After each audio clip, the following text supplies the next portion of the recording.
Markets today और हफ्ते के आखिरी कारोबारी दिन अच्छी तेजी हमने भारतीय बाजारों में बनती हुई दिखी, या फिर ये कहें कि 6 सेशंस की जोरदार तेजी, उसके बाद एक सेशन मार्केट सुस्ताया और आज फिर से तेजी का मूड बनता हुआ दिखा। आज दिग्गजों में ही नहीं, मिड कैप और स्मॉल कैप स्टॉक्स में ज्यादा रौनक देखने को मिली।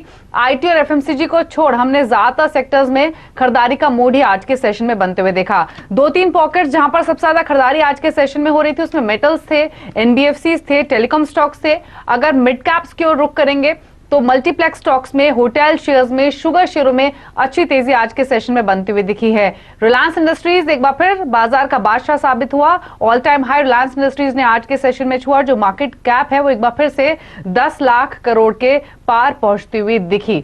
लेकिन टाटा ग्रुप के स्टॉक्स ये भी आज के सेशन में फोकस में रहे। टाटा सन्स के आज बोर्ड मीट की वजह से यहां भी मोमेंटम काफी स्ट्रांग था, specially Tata Motors, Tata steel, यहां पर काफी स्ट्रांग बाइंग आज के सेशन में देखने को मिली है। फटाफट से देखते हैं कि आज रेंज क्या रही है कारोबार करने की। निफ्टी 137 अंकों के दायरे में आज ट्रेड करता हुआ दिखा।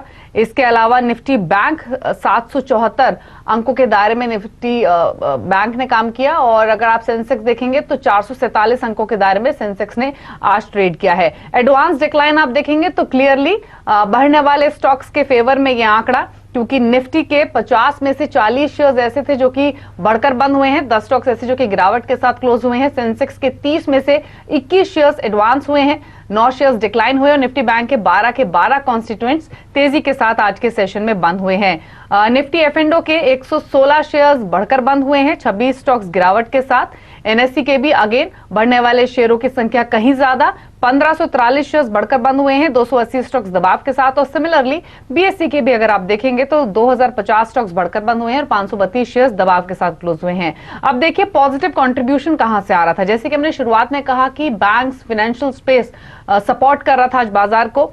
एचडीएफसी बैंक 33 अंकों का कंट्रीब्यूशन पॉजिटिव साइड पर, आईसीआईसीआई बैंक की ओर से 14 अंकों का कंट्रीब्यूशन और एसबीआई एक स्मार्ट मूवर आफ्टर अर्निंग्स 13 अंकों का कंट्रीब्यूशन एसबीआई की ओर से आता हुआ दिखा। और एलएनटी ने भी 8 अंकों का नेगेटिव कंट्रीब्यूट किया, पॉजिटिव कंट्रीब्यूट किया, माफ कीजिए। नेगेटिव कंट्रीब्यूशन अगर आप देखेंगे तो टीसीएस यहां पर थोड़ी प्रॉफिट बुकिंग हावी हुई, 10 अंकों का नेगेटिव कंट्रीब्यूशन टीसीएस की ओर से। एचयूएल की ओर से 7 अंकों का नेगेटिव कंट्रीब्यूशन, इन्फोसिस की ओर से 4 अंकों का और बजाज फाइनेंस ने 1 अंक का नेगेटिव कंट्रीब्यूशन किया। कई शेयर्स ऐसे थे जिन्होंने नए हाईज या फिर कई ईयरली हाईज आज के सेशन में टच किए। एल्काइल अमाइंस जो एक कांस्टेंट मूवर रहा है, वहां पर एक तेजी बनी आज के सेशन में। फार्मा स्पेस एक बार फिर से फोकस था। सिप्ला, बायोकॉन, ल्यूपिन, टोरेंट पावर, सन फार्मा, ये वो शेयर्स है जो कि अपने साल के ऊपरी स्तरों पर पहुंचते हुए दिखे। रिलायंस इंडस्ट्रीज एक और नाम इनमें शामिल है। टॉप टर्नओवर अगर आप देखेंगे तो Bajaj Finance, SBI, Bharti Airtel, Reliance Industries और टाटा मोटर्स, यहां पर टॉप टर्नओवर आज के सेशन में देखा गया है। लेकिन अब अगले हफ्ते की तैयारी आपको कैसे करनी है, व्यू क्या लेकर चलना है मार्केट्स पर और कौन सी पॉकेट्स है जहां पर आपकी कमाई हो सकती है, इस पर आप फोकस करते हैं। हमारे साथ पूरी टीम बनी हुई है। वीरेंद्र हमारे साथ मौजूद हैं जो आपको समझाएंगे एफ&ओ का डेटा कि आज की तेजी के बाद इंडिकेशंस क्या बन रही हैं, अगले हफ्ते के लिए क्या ये मोमेंटम कंटिन्यू करेगा या फिर नहीं। प्रदीप हमारे साथ हैं जो बताएंगे कि एसबीआई के रिजल्ट्स कैसे आए हैं, मैनेजमेंट कमेंट्री क्या इंडिकेट कर रही है और क्या यहां से फर्दर आपका व्यू होना चाहिए। यतिन बताएंगे डीलिंग रूम का हाल और आज के जानकार राजेश पालवे भी हमारे साथ बने हुए हैं। सभी का स्वागत है। सबसे पहले वीरेंद्र से इनफैक्ट डेटा समझ लेते हैं, उसके बाद इंडेक्स पर स्ट्रैटेजी राजेश जी से लेंगे। वीरेंद्र बताइए, जोरदार मोमेंटम निफ्टी और निफ्टी बैंक दोनों में, डेटा क्या इंडिकेट कर रहा है, यहां से अब अगला पड़ाव क्या रहेगा, तेजी कितनी एक्सटेंड होने की पॉसिबिलिटी है? देखिए 11 जून के कॉन्ट्रैक्ट को अगर आप देखें तो बहुत स्ट्रांग पुट राइटिंग आज जिस 2 स्ट्राइक्स में हुई है वो है 10,000 की स्ट्राइक और 10,100 की स्ट्राइक, जहां पे अप्रोक्सीमेटली आज 18 लाख पुट्स बिकी हैं, जो कि इंडिकेट करता है कि आज की लोवेस्ट ट्रैजेक्टरी यानी 10,050, 10,060 वो एक स्ट्रांग सपोर्ट के तौर पे काम करेगी। तो नीचे बेस होगा 10,000, 10,050। ऊपर की तरफ एक स्ट्राइक जो कि काफी बड़ा ओआई लेके खड़ी है 10,500 से पहले, वो है 10,300 की पुट, जहां पे करीब 20 लाख का आउटस्टैंडिंग ओआई है। यानी नेक्स्ट वीक इनिशियल सेशंस में पॉसिबल टारगेट या फिर रेजिस्टेंस जो होंगे वो होंगे 10,250, 10,280 on the high side. Nifty bank के डेटा आज के प्राइस बिहेवियर के बाद ज्यादा स्ट्रांग नजर आ रहे हैं। आज बहुत स्ट्रांग पुट राइटिंग जिन स्ट्राइक्स पे हुई है वो है 20,500, 20,600, 20,700। इन 3 स्ट्राइक्स में काफी स्ट्रांग पुट राइटिंग हुई और आउटस्टैंडिंग वाइज 3 स्ट्राइक्स का लगभग 4.5 लाख के पार पहुंच चुका है। ये बेस होगा और नेक्स्ट पॉसिबल एक हर्डल जो एक बड़ा हर्डल नजर आ रहा है नेक्स्ट वीक के लिए वो है 22,000, जहां पे 22,000 और 21,900 की कॉल्स अप्रोक्सीमेटली 6 लाख का आउटस्टैंडिंग वाई होल्ड करती है। तो better risk reward ratio Nifty Bank में। तो better risk reward ratio Nifty Bank में भी है, और अगर निफ्टी के मुकाबले कंपेयर भी करेंगे तो ज्यादा रिटर्न कहें या फिर मोमेंटम कहें वो निफ्टी बैंक में ही आते हुए दिखा है। लेकिन व्यू दोनों इंडेक्स पर लेते हैं। राजेश जी गुड इवनिंग, पहले तो अपना व्यू निफ्टी पर दीजिए। वीरेंद्र ने जो डेटा अभी शेयर किया उसके हिसाब से एक चीज तो क्लियर है कि जो मोमेंटम बना है वो यहां से फर्दर निफ्टी को 10,250 तक ले जा सकता है। वहीं अगर निफ्टी बैंक की आप बात करेंगे, निफ्टी आप देखिए मौजूदा स्तरों से भी यानी 100 अंकों का अपसाइड तो एटलीस्ट एकदम बन रहा है, वहां पर थोड़ा सा रुकने की कोशिश हो सकती है। इसके अलावा अगर निफ्टी बैंक की बात करेंगे तो 21,034 पर यह बंद हुआ है, लेकिन यहां से जो अगला पड़ाव है वो 21,900 और 22,000 का हो सकता है। तो उस हिसाब से तेजी के हिसाब से निफ्टी बैंक पर जो डेटा है वो ज्यादा कन्विंसिंग लग रहा है। लेकिन ट्रेड आपको क्या लेना है इस पर बातचीत करेंगे। हमारे साथ राजेश पालविया मौजूद हैं, लेकिन प्रदीप भी हमारे साथ बने हुए हैं जो बताएंगे आपको कि एसबीआई के अर्निंग्स कैसे रहे हैं। लेकिन यतिन के पास चलते हैं और यतिन से पहले ये पूछ लेते हैं कि डीलिंग रूम से क्या इंडिकेशंस उनको मिल रही हैं। यतिन, हर रोज आप 3 स्टॉक्स बताते हैं, लेकिन एक ओवरऑल आउटलुक बताइए, अभी माहौल कैसा है डीलिंग रूम में, बाजार की तेजी पर वो कितना कन्विंस्ड हैं और किन स्टॉक्स पर वो बेट कर रहे हैं अभी? देखिए दीपाली, पिछले जो सीरीज में हमने ये देखा कि काफी सारी शॉर्ट कवरिंग हमको देखने मिली और काफी सारा अच्छा एफआईआई फ्लो भी कहीं ना कहीं स्टेबल हो गया, एमएससीआई की बाइंग भी हुई। और अगर आप पिछली जो डील्स देखें, चाहे वो कोटक महिंद्रा बैंक हो, चाहे वो रिलायंस इंडस्ट्रीज का स्टेक सेल हो जियो प्लेटफॉर्म्स में, या काफी सारी ऐसी अलग अलग ब्लॉक डील्स जो हमने मार्केट में देखी, खास करके भारतीय एयरटेल में और बहुत सारी ऐसी कंपनीज में, तो वहाँ जो है एफआईआई इंटरेस्ट बहुत ज़्यादा था। तो इंडिया में सिलेक्टिवली काफ़ी सारी अच्छी जो है डिमांड है पेपर स्पेसिफिक। और आज एसबीआई की जो कमेंट्री थी वो भी काफ़ी एंकरेजिंग थी। प्रदीप ऑफ कोर्स हमको काफ़ी डिटेल्स में देंगे, लेकिन 3 स्टॉक्स जिन पे डीलिंग रूम्स की नज़र है, सारे के सारे बाय कॉल्स हैं। सबसे पहला उनमें जी लिमिटेड है, जहाँ फ्रेश लॉन्ग्स हमको देखने मिली जून सीरीज में, और आज के वॉल्यूम्स भी लगभग 25% ज्यादा थे उसकी एक महीने के एवरेज से। तो काफी अच्छा प्राइस एंड वॉल्यूम एक्शन हमको देखने मिला जी में, जहां खरीदारी की राय आ रही है डीलिंग रूम से। इसके अलावा जेएसपीएल और दीपाली हमने ये देखा है कि मेटल्स में काफी अच्छी बढ़ोतरी देखने मिली। आज मॉर्गन स्टैनली की भी एक रिपोर्ट आई थी जहां उन्होंने स्टील स्टॉक्स पे इनिशिएट किया था कवरेज, और काफी सारी अपसाइड उनको लगती है स्टील स्टॉक्स में। और स्टील स्टॉक्स में डीलिंग ग्रुप्स का सबसे पसंदीदा स्टॉक है वो है जेएसपीएल, जहां उनको यहां से भी 5 से 7% की अपसाइड लगती है। और आज के वॉल्यूम्स अगर आप देखें तो 50% ज्यादा थे एक महीने के एवरेज से। तो जेएसपीएल में भी खरीदारी की राय है। और आखिर में मिड कैप में ओरिएंट रिफ्रैक्टरीज में डीलिंग ग्रुप्स को ऐसा लगता है कि यहाँ 10 से 15% की शॉर्ट टर्म अपसाइड देखने को मिल सकती है। कंपनी जो है स्टील प्लांट्स के लिए काफी पुर्जे बनाती है, और जैसे स्टील प्लांट्स ने प्रोडक्शन रिज्यूम कर दिया, इन पुर्जों की भी डिमांड काफी बढ़ सकती है आगे चलते हुए। तो ओरिएंट रिफ्रैक्टरीज में भी डीलिंग रूम्स की खरीदारी की सलाह है मिड कैप सेगमेंट में। तो ये कुछ स्टॉक्स है जहां पर डीलर्स बेट कर रहे हैं। जी एंटरटेनमेंट का यहां पर जिक्र किया, जेएसपीएल और साथ ही Orient Refractories mid cap small cap category का शेयर जहां पर मोमेंटम है। क्विकली पहले जेएसपीएल पर व्यू लेंगे राजेश पालविया का कि वहां पर क्या करना चाहिए, क्योंकि ये स्टॉक हमने देखा है पिछले कई दिनों से इसमें एक लगातार मोमेंटम हमने बनते हुए देखा है। मैनेजमेंट की जो कमेंट्री आई थी हाल ही में वो भी काफी पॉजिटिव थी, जिसके बाद से ये ट्रैक्शन पॉजिटिव रहा है। तो इस पर एक आउटलुक लेते हैं राजेश जी। अगर आप सुन पा रहे हैं तो पहले तो निफ्टी बैंक निफ्टी पर अपना व्यू दीजिए, उसके बाद जेएसपीएल पर आपकी राय लेंगे। गुड इवनिंग दीपाली जी। हाँ देखिए, जिस तरीके से निफ्टी की आज क्लोजिंग हुई है और निफ्टी में 10,100 के ऊपर के आज जो क्लोजिंग मिली है, वीकली बेसिस पे देखे करीब 6% का गेन है। और डेटा के हिसाब से भी देखे तो काफी एग्रेसिव पुट राइटिंग देखने को मिली, जो कि 9,900, 10,000, 10,100 की स्ट्राइक पे देखने को मिली। तो ये दर्शा रहा है कि बेस तो हायर साइड पे शिफ्ट हो गया है, और हम वीक की शुरुआत से हम लोग बुलिश व्यू लेके चल रहे थे और हम 10,150, 10,200 तक के टारगेट एक्सपेक्ट कर रहे थे। ऑलमोस्ट हम वहां पे ट्रेड कर रहे हैं। व्यू यहाँ से पॉजिटिव ही है। कोई भी माइनर करेक्टिव एक्शन भी मिलेगी तो निफ्टी में बाय करके ही चलना है। 10,150, 10,120 ये एक बाइंग रेंज है। 10,050 का अब स्टॉप लॉस रखना है। नेक्स्ट वीक में हमें लगता है कि 10,300 से 10,350 तक के निफ्टी के टारगेट आते हुए दिखना चाहिए। तो व्यू पॉजिटिव है, कोई भी माइनर करेक्टिव एक्शन भी मिलती तो उसको बाय करके चलना चाहिए। काफी स्ट्रॉन्ग बेस बनते हुए दिख रहा है अब निफ्टी में 10,000 का लेवल। जब तक हम 10,000 के ऊपर अब ट्रेड कर रहे हैं, बाय ऑन डिप्स की स्ट्रेटेजी अडॉप्ट करना चाहिए। सेम वे अगर हम बैंक निफ्टी की बात करें तो करीब 9% के तेजी इस वीक में देखने को मिली बैंक निफ्टी में, और 21,000 के ऊपर अब हम ट्रेड कर रहे हैं। तो बैंक निफ्टी में भी व्यू पॉजिटिव है। जब तक हम 20,850 के ऊपर ट्रेड करते हुए रहेंगे तो तेजी का ही व्यू रखना है। हमें लग रहा है कि अगले 1 या 2 ट्रेडिंग सेशन में मंडे ट्यूसडे तक हमें 21,500 21,650 तक की तेजी बैंक निफ्टी में भी देखने को मिलेगी। तो दोनों ही इंडाइसेस में व्यू तेजी का ही रहेगा। अभी आपने जिंदल स्टील एंड पावर की बात करी, उसमें भी देखें तो सेटअप काफी पॉजिटिव है। पूरे वीक में करीब अगर हम देखें तो करीब 20% के आसपास की तेजी जिंदल स्टील एंड पावर में देखने को मिली इस वीक में। और जिस तरीके का सेटअप है, जिस तरीके का डेटा बन के आ रहा है, हमें लग रहा है कि और यहां से मोमेंटम कंटिन्यू रहेगा। ये एक ऐसा स्टॉक है जो कि इसके अब 200 दिन के मूविंग एवरेज के ऊपर अब ट्रेड कर रहा है। मेटल स्पेस में हम जी, तो जीएसपीएल पर जो व्यू है राजेश जी का वो पॉजिटिव ही है, और आप देखिए स्टॉक 8.5 रुपए ऊपर बंद हुआ है।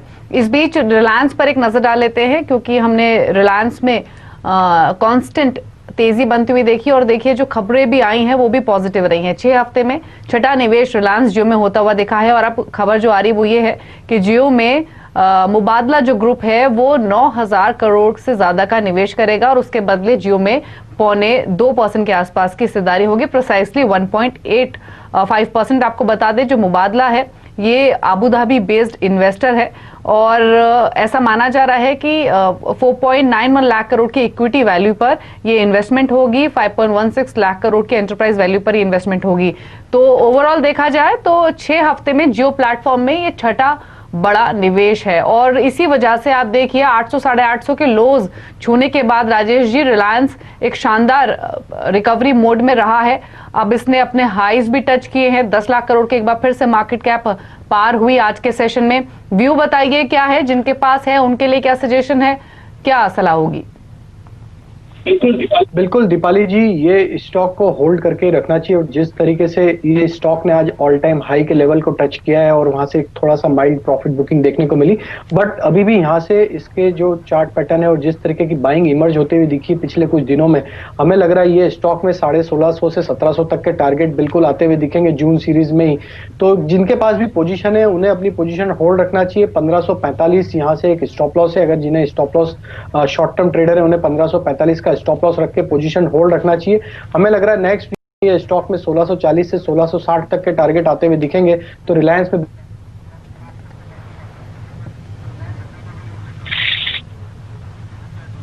जी, तो रिलायंस पर जो व्यू है वो पॉजिटिव ही है। खरीदारी की ही सलाह दी जा रही है। 1581 पर ये हुआ है बंद।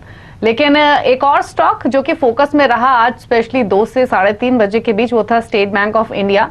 नंबर्स के बाद एक शानदार तेजी और काफी कंट्रीब्यूशन निफ्टी बैंक में जो आज आया वो स्टेट बैंक ऑफ इंडिया की ओर से आया, जहां पर एक सडन मूव हमने पोस्ट अर्निंग्स आते हुए देखा। नंबर्स कैसे रहे हैं, क्यों ये तेजी बनी है नंबर्स के बाद, और आगे का आउटलुक मैनेजमेंट क्या दे रहा है, इस पर एक क्विक व्यू ले लेते हैं। प्रदीप पंड्या हमारे साथ बने हुए हैं। प्रदीप बताइए नंबर्स कैसे रहे हैं और क्या इंडिकेशंस हैं आगे के लिए? स्टेट बैंक ऑफ इंडिया के नतीजे बाजार को काफी पसंद आए हैं इस वजह से क्योंकि उनके एनपीएज कम हुए हैं। पिछले 4 साल में तकरीबन सबसे निचले स्तर पर है। 17 क्वार्टर में 6.15%, क्योंकि नए एनपीए होने की रफ्तार कम हो गई है और नए एनपीएज यानी जिसको हम स्लिपेजेस कहते हैं वो करीब 8,100 करोड़ के आसपास है। पिछले क्वार्टर में ये 16,000 करोड़ पे आंकड़ा था। जब हमने मैनेजमेंट से ये जानने की कोशिश की कि क्या ये आरबीआई के मोरेटोरियम की वजह से है, तो उन्होंने ये बताया कि नहीं, दरअसल कॉर्पोरेट सेक्टर में मोरेटोरियम का कोई फायदा नहीं लिया गया है, तो उस लिहाज से ये नंबर अच्छा नजर आता है। दूसरा सवाल यहाँ पे लेकिन ये एनालिस्ट के दिमाग में था कि मोरेटोरियम की वजह से आगे क्या असर होगा। इस पर दरअसल मैनेजमेंट का ये कहना है कि वो ग्रॉस एनपीए को स्टेबल देख रहे हैं, यहां से बहुत ज्यादा एनपीए बढ़ जाएंगे ऐसी आशंका नहीं है। तो ये काफी अच्छा अपडेट था, संकेत था जो प्रेस कॉन्फ्रेंस में निकल कर आया और उसकी वजह से हमने आज इस स्टॉक में एक अच्छी तेजी आते हुए देखी। यहां पर एक बात जो नजर आ रही थी वो ये कि एनआईआई हमारे अनुमान से काफी कम हुआ। यहां पर भी एक खास कॉर्पोरेट अकाउंट में एडजस्टमेंट की वजह से देखने को मिला है, जिसको आप एक तरीके से वन ऑफ मान सकते हैं। इस लिहाज से अगर आप देखें तो ये सारे संकेत अच्छे नजर आते हैं नतीजों को देखते हुए। और जो एकमात्र और बात थी कि क्या कोई इशू लाने की जरूरत होगी, कैपिटल की काफी जरूरत होगी, वहां पर भी मैनेजमेंट का अनुमान बहुत ही कॉन्फिडेंट है। उनको लगता है कि इस साल उन्हें कोई फंड रेजिंग की या सरकार से इक्विटी लेने की जरूरत नहीं पड़ेगी। तो इन सारी चीजों को देखते हुए ऐसा लगता है कि एसबीआई के नतीजे इतने कमजोर नहीं हुए हैं, इतना ज्यादा असर कोरोना का नहीं पड़ा है जितनी कि बाजार में आशंका लगाई जा रही थी।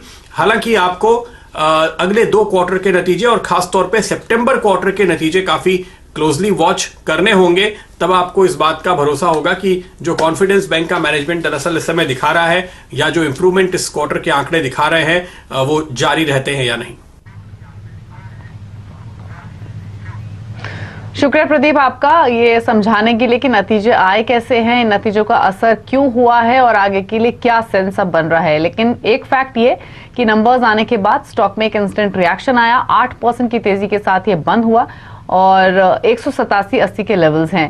राजेश जी बताइए 2 चीजें। पहला तो ये कि जिन्होंने आज खरीदारी की या पिछले कुछ सेशंस में बाइंग की, होल्ड की हुई है, पोजीशंस कैरी कर ली हैं, उनके लिए अब अगले पड़ाव क्या हो सकते हैं, क्या टारगेट्स हैं, और क्योंकि अगर कोई नया एंट्री लेना चाहता है तो उसके लिए बेहतर लेवल कौन सा होगा, क्या व्यू होगा? दीपाली जी देखिए, रिजल्ट के बाद जिस तरीके का रिएक्शन स्टॉक ने दिया और 8-9% के आसपास हमने तेजी देखी, 20% का ओपन इंटरेस्ट बढ़ते हुए दिखा है।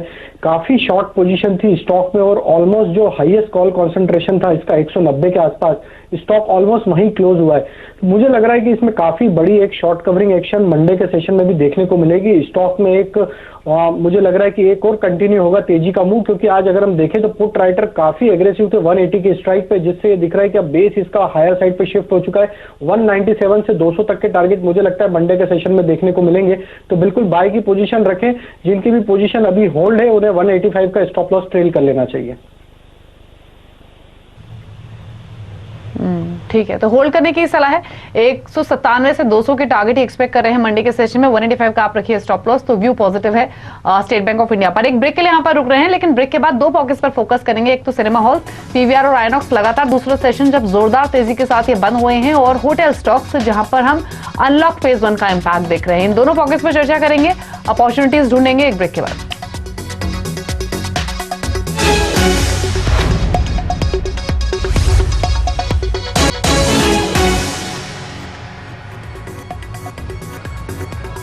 आप देख रहे हैं मार्केट्स टुडे और राजेश पालवे हमारे साथ बने हुए हैं। चर्चा हम कर रहे हैं कि आज का सेशन क्या रहा और आगे के लिए अपॉर्चुनिटीज क्या हैं। सबसे पहले राजेश जी के 2 ट्रेड्स पूछ लेते हैं मंडे के सेशन के लिए, उसके बाद पीवीआर आइनॉक्स पर बातचीत करेंगे। राजेश जी बताइए 2 स्टॉक्स जो आपने चुने हैं। देखिए दीपाली जी, मेरा जो पहला स्टॉक रहेगा वो बैंकिंग पैक से ही रहेगा और उसमें एचडीएफसी बैंक काफी अट्रैक्टिव लग रहा है। अगर हम इसका सेटअप देखें तो इसने वीकली चार्ट पे एक ब्रेकआउट दिया डाउन स्लोपिंग ट्रेंड लाइन का, और जिस तरीके से स्टॉक 1000 रुपए के ऊपर अब सस्टेन करता हुआ दिख रहा है, हमें लगता है एचडीएफसी बैंक को यहाँ से बाय करके चलना चाहिए। 1005 का स्टॉप लॉस रखेंगे और हमें लग रहा है कि इसमें मंडे के दिन या मंडे या ट्यूसडे तक 1080 तक के टारगेट देखने को मिलेंगे। तो बैंकिंग स्पेस से एचडीएफसी बैंक बाय करने की सलाह रहेगी। एक मिड कैप स्पेस से जो स्टॉक है पीआई इंडस्ट्री, ये काफी अट्रैक्टिव लग रहा है, कैश सेगमेंट का स्टॉक है। अगर ये देखें तो स्टॉक बिल्कुल इसके on A verge of breakout है, ऑल टाइम हाई टेरिटरी के आसपास ट्रेड कर रहा है स्टॉक, और जिस तरीके का फॉर्मेशन हुआ है, जिस तरीके की रिकवरी, वी शेप रिकवरी देखने के बाद स्टॉक ने जिस तरीके का एक्शन पूरे वीक में दिखाया, करीब 6% का गेन इसमें देखने को मिला है। हमें लग रहा है पीआई इंडस्ट्री को बाय करके चलना चाहिए। 1690-1700 तक के टारगेट इसमें मंडे को देखने को मिलना चाहिए। 1602 रुपए के स्टॉप लॉस से पीआई इंडस्ट्री बाय करने की सलाह रहेगी। तो पीआई इंडस्ट्रीज खरीदने की सलाह है, जहां पर टारगेट 1690 के रहेंगे। 1602 का आपको स्टॉप लॉस मेंटेन करना होगा, और एक एचडीएफसी बैंक इन्होंने चुना है। लेकिन अब पीवीआर और आइनॉक्स पर चर्चा कर लेते हैं, जहां पर 2 दिन में ऑलरेडी काफी स्ट्रॉन्ग मूव हमने देखा है। पीवीआर के नंबर्स भी आएंगे मंडे को, और उससे पहले ये तेजी बनती हुई दिखी है। दोनों के चार्ट्स देखकर बताइए, अच्छा मुनाफा हो रहा होगा उन सभी ट्रेडर्स को जिन्होंने 2 दिन पहले पोजीशंस बनाई हैं। प्रॉफिट्स ले लें या फिर होल्ड रखें, और क्या इंडिकेशन मिल रही है दोनों के चार्ट्स देखकर? देखिए दीपाली जी, अगर हम देखें तो पीवीआर में काफी बड़ी तेजी हो चुकी है इस वीक में, तो थोड़ा सा कॉशियस व्यू रहेगा। करीब 37% के आसपास अगर देखें तो पूरे वीक में तेजी हुई है, और आइनॉक्स में भी देखें तो 40% के आसपास तेजी है पूरे वीक में। तो एक काफी बड़ा रनअप इसमें ऑलरेडी आ चुका है। मुझे लग रहा है थोड़ा सा कॉशियस व्यू रखना चाहिए। मंडे के सेशन में कंडीशनल बाय ही रहेगा, हालांकि स्टॉक का स्ट्रक्चर पॉजिटिव है, तो सेटअप के हिसाब से 1250 के ऊपर अब ये अगर ट्रेड करता हुआ दिखे मंडे तो ही इसमें बाय करना चाहिए। 1220 का स्टॉप लॉस रखें, और हमें लगता है अगर मंडे को 1250 के ऊपर ट्रेड करता हुआ रहा तो ये 1290-1300 तक के भी टारगेट अचीव करता हुआ दिखेगा। तो पीवीआर में कंडीशनल बाय है। आइनॉक्स का सेटअप देखें तो आइनॉक्स में भी काफी अच्छी बाइंग एक्शन देखने को मिली, पूरे वीक में काफी बड़ा वॉल्यूम एक्शन देखने को मिला है। जिस तरीके का सेटअप है, सेटअप के हिसाब से अभी भी इसमें पॉजिटिव मोमेंटम कंटिन्यू रहना चाहिए। 350 तक के टारगेट हमें लगता है आइनॉक्स में देखने को मिलना चाहिए। तो 284 के स्टॉप लॉस से आइनॉक्स में भी तेजी की पोजीशन रख सकते हैं। ठीक है, तो तेजी की पोजीशंस होल्ड कर सकते हैं आइनॉक्स में, और पीवीआर में आपको लेवल्स बताए गए हैं। 1250 के ऊपर अगर निकलता है, ट्रेड होता है, तो मोमेंटम और एक्सटेंड हो सकता है। होटल शेयर्स भी इनफैक्ट आज काफी फोकस में रहे थे।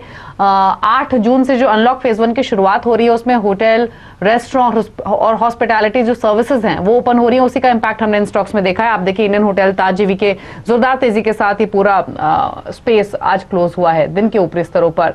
लेकिन चलिए, अब तक जो डिस्कशन हुआ है उसके हिसाब से स्ट्रैटेजी आपकी क्या होनी चाहिए, क्या सलाह राजेश जी की ओर से है, वो आपको बता देते हैं। सबसे पहले बात करें अगर इंडेक्स की, तो व्यू उनका जो है वो पॉजिटिव ही है। जो सजेशन उन्होंने दिया है वो खरीदारी का है। निफ्टी में 10,300, 10,350 के टारगेट्स के लिए खरीदिए, 10,050 का स्टॉप लॉस रखे। निफ्टी बैंक में 21,500 का टारगेट, 20,850 का stop loss, again buy strategy है। स्टॉक्स जिन पर चर्चा हुई, जहां पर कन्विक्शन है राजेश जी का, वो आपके सामने लेकर आते हैं। रिलायंस इंडस्ट्रीज होल्ड करने की सलाह है, 1640 के टारगेट, 1545 का स्टॉप लॉस। जीएसपीएल बाय कर सकते हैं, 154 का टारगेट, 143 का stop loss. State bank of India hold भी कर सकते हैं, नई पोजीशंस भी इनिशिएट कर सकते हैं। टारगेट 197-200 का रहेगा, 185 का आपको स्टॉप लॉस मेंटेन करना होगा। तो ये व्यू है एसबीआई पर राजेश जी की ओर से। इसके अलावा आइनॉक्स और पीवीआर पर भी उन्होंने व्यू दिया है। स्ट्रैटेजी आप बना सकते हैं। आइनॉक्स आप देखिए 305 के टारगेट के लिए होल्ड कीजिए, नई खरीदारी भी कर सकते हैं 284 के स्टॉप लॉस के साथ। और जो 2 कॉल्स उन्होंने दी है उसमें पीआई इंडस्ट्रीज और साथ ही एचडीएफसी बैंक, यहां पर उनका व्यू खरीदारी का ही है। पीवीआर आपकी स्क्रीन पर है, 1250 के ऊपर नई खरीदारी करनी है, 1290 के टारगेट, 1220 का स्टॉप लॉस। शुक्रिया राजेश जी आने के लिए शो में और सभी स्टॉक्स पर अपना व्यू देने के लिए। तो इसी के साथ मार्केट टुडे में इतना ही, लेकिन खबरों पर लगातार अपडेट के लिए सीएनबीसी आवाज से जुड़े रहिए ट्विटर, फेसबुक और यूट्यूब के जरिए। नमस्कार।